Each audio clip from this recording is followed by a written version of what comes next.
संभल वाला मामला है, अब अजमेर शरीफ का भी मामला सामने आ रहा है, क्या कहेंगे? मैं इस संभल के ताल्लुक से आप लोगों को बताना चाह रहा हूँ कि जो पिटिशनर है नंबर 1, उसमें एक आदमी वो है जो उनका बेटा यूपी गवर्नमेंट का स्टैंडिंग काउंसिल है, और उसमें जो पार्टी बनाई गई है यूपी गवर्नमेंट को बनाया गया। तो अगर कोई गवर्नमेंट का स्टैंडिंग काउंसिल खुद अपने ही गवर्नमेंट के ख़िलाफ़ केस डालता है तो वो LR रूल्स के ख़िलाफ़ है। दूसरी बात यह कि अगर उनका पिटिशन आप पढ़ेंगे तो उसमें उनका प्रेयर क्या है। प्रेयर ये है कि हमारे को राइट टू एक्सेस मिले। Section 18 of archaeology survey ASMR act 1958 बोलते हैं। जब राइट टू एक्सेस का उनका प्रेयर है तो कोर्ट के जज साहब ने क्यों सर्वे का ऑर्डर दिया? भाई अगर उनको एक्सेस चाहिए था तो जाओ, तो मस्जिद में बैठो, कौन रोकता है? तो रोक टोक तो नहीं है। प्रेयर उनका ये है कि राइट टू एक्सेस होना हमारे को, और उनको सर्वे का ऑर्डर दिए जज साहब, तो ये गलत है ये। दूसरा ये है कि प्लेसेस ऑफ वर्शिप एक्ट के तहत आप उसका कैरेक्टर नेचर चेंज नहीं कर सकते, आप कन्वर्जन नहीं कर सकते, तो सर्वे कैसा करा रहे आप? और फिर आप देख लिए कि अगर वो लोग कोर्ट को नहीं जाते तो आज वो 5 लोगों की मौत नहीं होती, बेकसूर नौजवानों की मौत होगी वहाँ पर। एक ये है। और फिर सुप्रीम कोर्ट ने जो ये कह दिया कि उस रिपोर्ट को सील बंद कवर में रखना, और जब तक मैनेजिंग कमेटी हाई कोर्ट नहीं जाती उस वक्त तक वो लोकल कोर्ट उसको सुनवाई नहीं करना।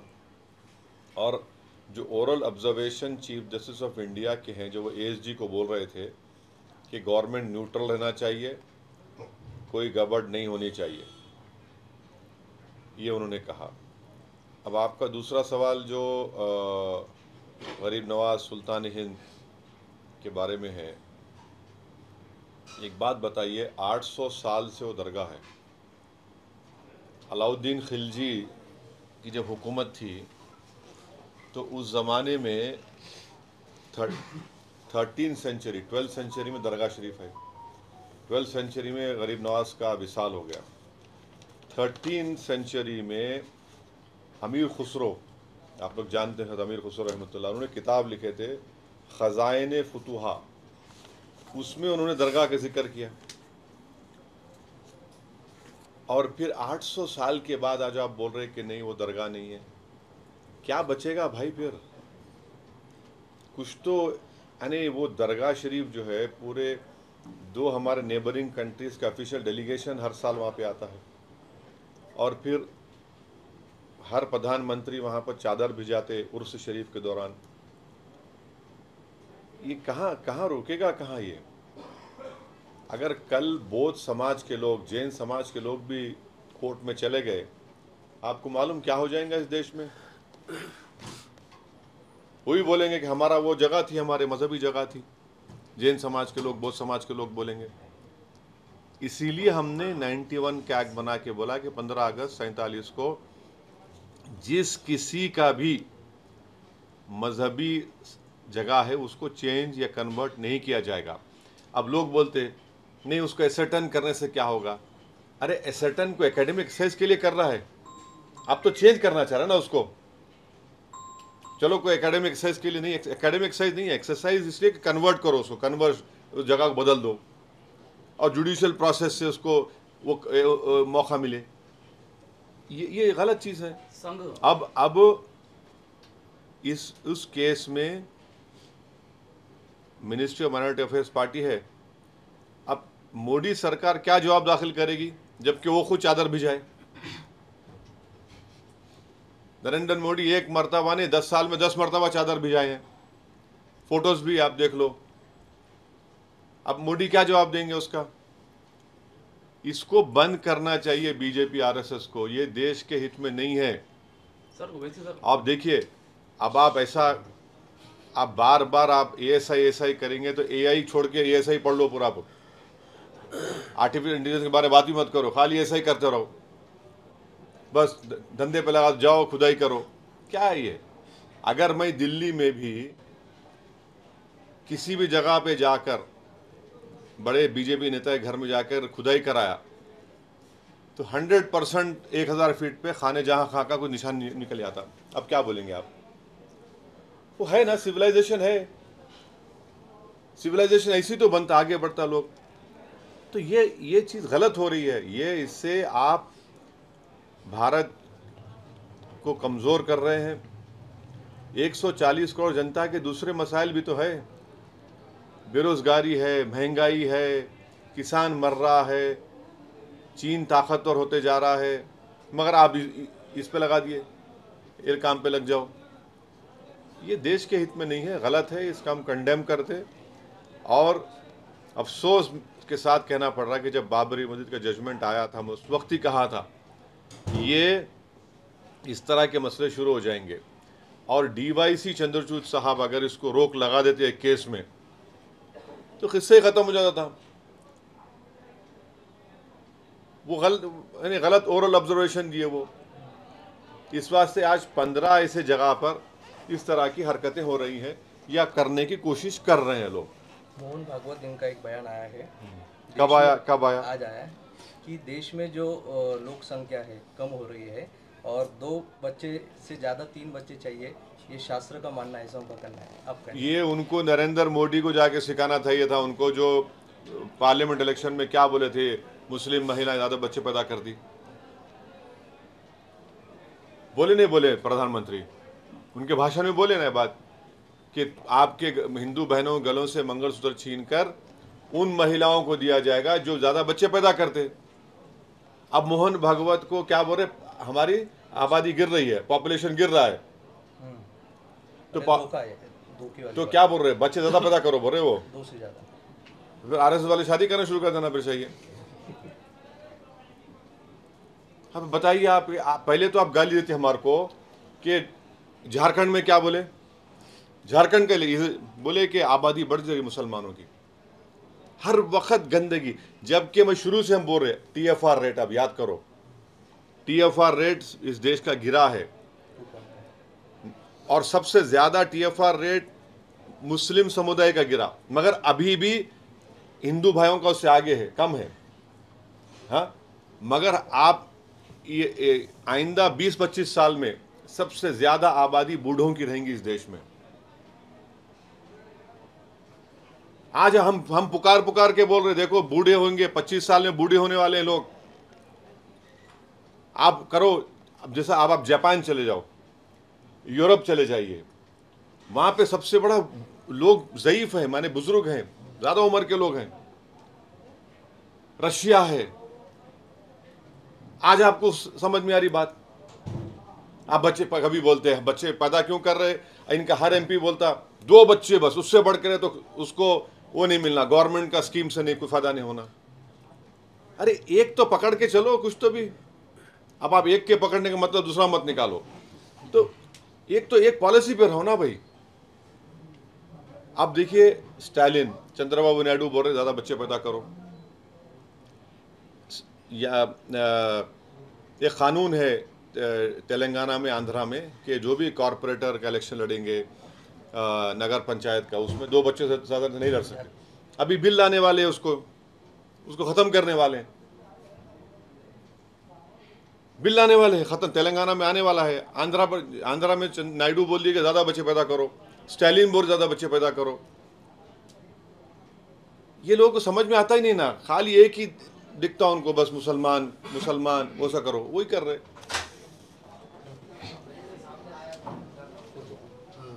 अभी सब महाराष्ट्र इलेक्शन के बारे में क्या बहुत सारे लोग ये कह रहे हैं कि EVM का घोटाला है, आप इसको कैसे देखते हो? और ये वाकई में, जैसा औरंगाबाद में आप भी देखे हो, आप घूमे हो, यहाँ पर पैसा ज़्यादा चला है, क्या आपको लगता है क्या रीज़न है जो इतना लैंड इसके ऊपर जीत के आई है बीजेपी? रिजल्ट आया नहीं, एक तो ये कि एक वीडियो आप तमाम ने देखा कि पोलिंग के दिन एक बीजेपी के नेता के तरफ में कम से कम 100-150 महिलाएं खड़ी हुई हैं और अपने हाथों से पैसे बांट रहे हैं। अब आप बताइए कि उसको भी देखकर अगर इलेक्शन कमीशन ऑफ इंडिया कुछ एक्शन नहीं लेता है और उल्टा केस इम्तियाज जलील पे बुक करते हैं एट्रॉसिटी का, तो ये फ्री एंड फेयर कैसा होगा बताइए। यानी वीडियो है पैसे बांट रहा सो, हर एंगल से है। आप उस हम कंप्लेन दिए इम्तियाज साहब, उस पर नहीं लिया। एक शादी खाने में बैठकर पैसे बांट रहे थे। तीसरी बात ये कि इलेक्शन कमिश्नर्स का और कमिश्नर का जो अपॉइंटमेंट है वो गलत है। कैसे? सुप्रीम कोर्ट ने जजमेंट दिया था कि प्रधानमंत्री, leader of opposition, chief justice of India, ये लोग मिलकर बनाना। सुप्रीम कोर्ट जजमेंट के बाद मोदी ने तो सीजीआई को निकाल दिया, अपने लॉ मिनिस्टर को ला लिया उसमें। वो तो अपने लोगों को बनाएंगे क्योंकि वोट ज़्यादा उनके पास आएगा। वो गलत है, उसको चेंज करना चाहिए, सुप्रीम कोर्ट ने कहा था। चौथा ये है कि वीवीपैट का 100% काउंटिंग होनी चाहिए। अभी आप सिर्फ 5% करते हैं, 100% करो ना काउंटिंग, कौन रोक रहा है आपको? बैलेट पेपर पे और देखिए, छठी बात यह है कि अगर कोई चुनाव में कोई बोलेगा धर्म युद्ध, कोई बोलेगा वोट जिहाद, उस पर भी कार्रवाई नहीं होती है। कोई बोलेगा फतवा या भगवा। अब जो फतवा दिए उनको तो आप लोग भूल गए, उनके पास जा रहे ही नहीं आप, उनके पास जा रहे ही नहीं आप लोग। तो ये तो ठीक नहीं है ना। तो इलेक्शन फ्री एंड फेयर होनी चाहिए। फ्री एंड फेयर जब नहीं होगा तो फिर तो फायदा उठ जाएगा, उठा लेंगे। और फिर जितना जो पैसों का जो झोलझाल होता है उस पर रोक टोक होनी चाहिए। रोक टोक ही नहीं हो रही। कोई खड़े होकर पैसे बांट रहा है पोलिंग के दिन। आपको बोलना है फ्री और फेयर इलेक्शन नहीं हुआ महाराष्ट्र में? नहीं, फ्री एंड फेयर के लिए ज़रूरी है कि अगर वो शख्स पैसे बांट रहा है तो उसके खिलाफ केस बुक हुआ। केस भी बुक नहीं हुआ उसके खिलाफ, उसके आप ना इंक्वायरी ऑर्डर करते, ना आरओ बोलता है कुछ। भाई आरओ क्या कर रहा है? औरंगाबाद सेंट्रल का आरओ, ईस्ट का, उसको तो दिखना चाहिए ना कि भाई हो रहा है। तो उसका तो काम है आरओ का। आरओ साहब क्या किए? आरओ साहब कुछ नहीं किए। सीओ साहब का काम था, ईसीआई का काम था, कुछ नहीं हुआ है। अब ये जो डिबेट हो रहा है कि ईवीएम चाहिए या बैलेट पेपर चाहिए, क्या चाहिए, ये डिबेट अब देखेंगे आगे क्या होता है। मगर इलेक्शन कमिश्नर्स के अपॉइंटमेंट में जो प्रेजेंट बिल, जो कानून बनाया गया मोदी सरकार की तरफ से, गलत है। उसको सीजीआई को रखना चाहिए। सीजीआई को उसको निकाल दिया, लॉ मिनिस्टर को रख दिया आपने। अच्छा, वो तो फाइनल, उससे पहले एक कमेटी है, उसमें भी लॉ मिनिस्टर है। एक कमेटी है जो सिलेक्ट करता, एक कमेटी है जो फाइनल करके भी, जो पहली कमेटी में लॉ मिनिस्टर है, गवर्नमेंट का है ना, वो तो एग्जीक्यूटिव का आदमी है। महाराष्ट्र में सीएम का मामला 4-5 दिन हो गए, उस पर फाइनल रिजल्ट निर्णय नहीं ले रहे हैं अभी। लेकिन आरएसएस ने ये कहा है कि फडणवीस के सिवा हमें कोई चाहिए नहीं, फडणवीस ही सीएम चाहिए, ऐसा उन्होंने भाजपा को कहा। अब उनकी सरकार है तो जाहिर है अपने आदमी को बनाएंगे वो लोग। अब हम क्या बोलेंगे? तो अच्छा है, आरएसएस ने बोल दिया कि उनका आदमी चाहिए उनको। अब बोलना चाहिए शिंदे को और अजित पवार को। सर, आने वाली मनपा इलेक्शन में एमआईएम की क्या रणनीति होने वाली है? अच्छी रणनीति रहेगी। हम लोग अभी उसके लिए तैयारी कर रहे हैं। मैं आया भी उसलिए था और आते रहूँगा। अच्छे तरीके से इंशाल्लाह अच्छा नतीजा आएगा। वैसे साहब, आप 16 सीटों पर चुनाव कंटेस्ट किए थे महाराष्ट्र में और एक सीट पर आपको जीत हासिल हुई, तो आप अपने इस इलेक्शन में हार के इस फेलियर को कहाँ देखते हैं? हमने औरंगाबाद की दोनों सीटों में, धूलिया में और जो गोवंडी की सीट है वहाँ पर हमने बहुत अच्छे खासे वोट लिए। शोलापुर में, इन जगह पर हम लोग सेकंड आए। इम्तियाज़ साहब तो बहुत करीब आए, कम वोटों से कामयाब नहीं हो सके। तो जाहिर है कहीं ना कहीं हमको अपना भी कमज़ोरियों को दूर करना है और इंशाल्लाह हम लोग सबसे बात करेंगे, जाएंगे, बैठ के बात करके उसको कमज़ोरियों को दूर करेंगे। मगर ये जो सडनली जो बैठ गया ना ये आपका अगाड़ी, ये समझ में नहीं आया कैसा ये लोग बढ़ गए एकदम ही माने हाँ कोलैप्स हो गए एकदम वो लोग। उसका रीज़न क्या है मेरे को तो वो लोग तलाश करेंगे, पर हम अपना रीज़न तलाश करेंगे। अब साथ में नहीं गए तो अब ऐसा लग रहा है साथ में नहीं गए तो फायदे में रहे। हाँ नहीं हम तो शुक्रिया अदा करेंगे हमारे मराठा भाइयों का, हमारे मनोज जरांगे साहब का, हमारे दलित भाइयों का, हमारे हिंदू भाइयों का हमारे को वोट दिए। मगर जो हमारा कमिटमेंट है मराठा रिजर्वेशन के बारे में, हम उसके लिए आवाज़ उठाते रहेंगे। हम उनको जाकर बोल कर आए इम्तियाज़ साहब, हम तो बराबर उसको भी लड़ते रहेंगे, मराठा रिजर्वेशन के बारे में बोलते रहेंगे, सरकार से डिमांड करेंगे। सर, महबूबा मुफ्ती ने अभी एक इंटरव्यू दिया है संभल हिंसाचार को लेकर। उन्होंने भारत की तुलना बांग्लादेश से की है। जो आज बांग्लादेश में अल्पसंख्यकों के साथ हो रहा है वही भारत में अल्पसंख्यकों के साथ हो रहा है। देखिए, महबूबा मुफ्ती जो है बीजेपी के साथ मिलकर सरकार बनाई थी पहले, तो बीजेपी को बोलना चाहिए, इसके बारे में मैं नहीं बोल सकता। इम्तियाज़ मैंने अभी भाषण में कहा कि किराड़पुरे के लिए मैं अगर जा सकता हूँ तो अजमेर शरीफ के लिए भी जा सकता हूँ। तो इस मामले पे आप कुछ आगे चल के मोर्चा नहीं, आप अजमेर शरीफ के बारे में जो श्रद्धालु बोलेंगे या डिवोटीज़ है, उसमें कई गैर मुस्लिम भी तो है, नॉन मुस्लिम भी तो है। तो वो तो एक भारत के एक सिंक्रेटिक कल्चर का भी रिप्रेजेंटेशन है। तो इससे तो सबको तकलीफ हो रही है। मैं आपको बताने, अच्छा आज साहब अजमेर से दरगाह पे नहीं है, सलीम चिश्ती दरगाह पे भी केस पड़ गया। सलीम चिश्ती की जो दरगाह है वहाँ पे भी केस पड़ गया। अब आप बताइए, यानी कितना पुरानी दरगाह वो माने वो तो 400 साल पुरानी दरगाह है, वहाँ पे केस डाल दिए।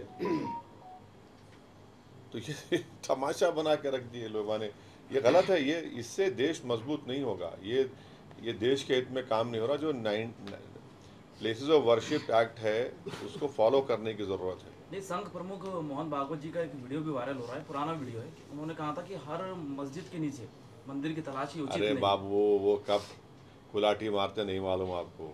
अभी देखो, अभी बोल दिए बच्चे पैदा करो दादा बोल के।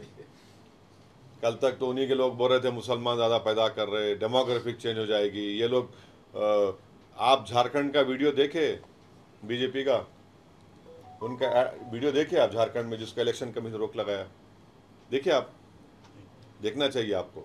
उस वीडियो में बताया गया है कि एक घर में हिंदू परिवार बैठा हुआ है, टेबल पे खाना आ रहा है, मियाँ बीवी है, हस्बैंड वाइफ है, 2 बच्चे हैं, और वो लोग आराम से घर में बैठे, घंटी बजती है घर की, जैसा डोर खोलते एक 50-60 मुसलमान खड़े में, पूरे टोपी बुरखा, और अंदर घुस के टेबल पे कोई बढ़िया रहा कैसा पूरे। वो उसको इलेक्शन कमीशन रोकने करना पड़ा, उसको इलेक्शन कमीशन कहा कि बंद करो इसको। थैंकफुली इसे उस पर एक्ट किया। तो आप तो हमको दिखा रहे हैं कि हम लोग रिसोर्सेज खा जाएंगे, वो खा जाएंगे। अब मोहन भागवत बोल रहे बच्चे पैदा करो, तो हम मोहन भागवत जी से पूछना चाह रहे हैं कि बच्चे पैदा करने के लिए वो क्या लोगों को देंगे, क्या कुछ देंगे? अकाउंट में डालेंगे 1500 रुपये, जो बच्चे ज़्यादा पैदा करेगा उसको 1500 बढ़ के मिलेंगे। सर जी नहीं, औलाद पैदा करो कुछ स्कीम निकालेंगे क्या? सर जी, मोहन भागवत बोलती है कि बच्चे पैदा करो, लेकिन WHO का रिपोर्ट ऐसा है कि इनफर्टिलिटी का प्रमाण जो है तो वो पर्टिकुलर उनकी कम्युनिटी में ऐसा कुछ भी नहीं है। TFR रेट हर कम्युनिटी का गिरा है। सबसे ज़्यादा TFR रेट गिरा है रिलीजन वाइज मुसलमानों का, मगर अभी भी हिंदू समुदाय का TFR रेट वो मुसलमानों में फ़र्क है। अब मगर ये जो स्टेटमेंट आज बोल रहे हैं कि आप जो बोल रहे हैं अगर वो सच है और आप सच ही बोलेंगे कि बच्चे पैदा करो, तो मोहन भागवत जी को बोलना चाहिए कि जैसा यहाँ पर लाडली बहना का स्कीम में कितना 1500 रुपये दे रहे ना, तो आप एक स्कीम निकाल लो कि जो इतने बच्चे पैदा करेंगे उसके अकाउंट में हम लोग 2000 डालेंगे, कितना डालेंगे, क्या डालेंगे, वो डिसाइड कर लो। आप क्या बोलिए। नहीं आप पढ़ के सुनाओ भाई, आप देख लीजिए। नहीं आप बोलना मोहन भागवत ने कि 2 से ज़्यादा बच्चों की पैरवी बोले, जिस समाज का प्रजनन दर 2.1 से कम है वो विलुप्त हो गए, मतलब खत्म हो जाए। फिर हमको क्यों बच्चे पड़े हुए हैं आप? माशाल्लाह से मेरे को 6 बच्चे हैं, मैं पहले ही बोल दे रहा हूँ, फिर वो आप लोग बोलेंगे, वो पीछे से बोलेंगे वो इसी ने ऐसा बोला, और उसके 6 बच्चे हैं। नरेंद्र मोदी के भी 6 भाइयाँ हैं, अमित शाह के भी माशाल्लाह अच्छे हैं। अब नहीं, मोहन भागवत तो जब उन्होंने अपने आदमी को बना रहे सीएम यहाँ पर, तो उनको बोलना चाहिए उनके आदमी को, भाई तू स्कीम निकाल ले अभी बच्चे पैदा करने की, क्या है स्कीम बता दो। ठीक है, किसी को कुछ है? हो गया ना भाई? Yes sir. Thank you.